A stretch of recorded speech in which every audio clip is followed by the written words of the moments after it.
বেশ কয়েকবার জাতীয় সংসদের অধিবেশন থেকে অবশ্যই বিধি মোতাবেক বিরোধী দলীয় মাননীয় নেতা এবং অন্যান্য সদস্যগণ তারা ওয়াকআউট করেছেন বিভিন্ন ইস্যুতে। এটা পার্লামেন্টারি কালচার অনুসারে তারা করতেই পারেন বিধি মোতাবেক।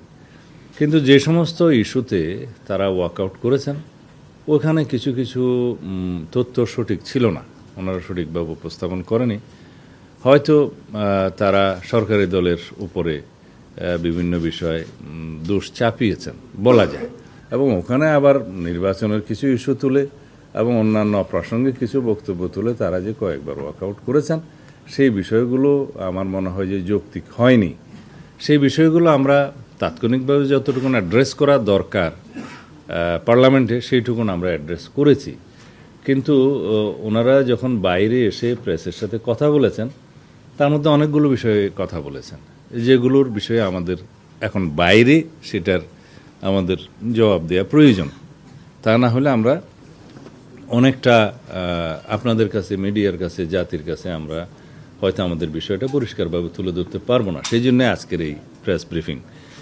বিরোধী দলীয় নেতা পরে যখন ওয়াকআউট করেন তখন তিনি বললেন যে 91টা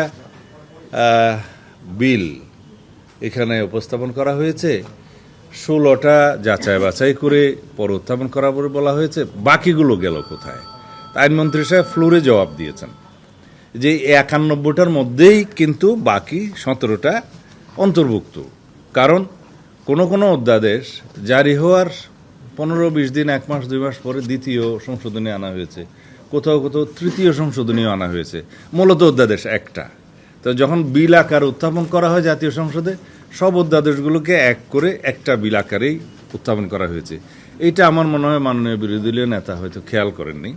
সেই কারণে তিনি মনে করেছেন 91টা না হয় প্লেস হলো, 16টা প্লেস হবে না, বাকিগুলো গেল কোথায়? বাকিগুলো এই 91টার মধ্যেই অন্তর্ভুক্ত। তিনি হয়তো এটা খেয়াল করতে পারেন। ডিটেলটা আইনমন্ত্রী সাহেব বলবেন।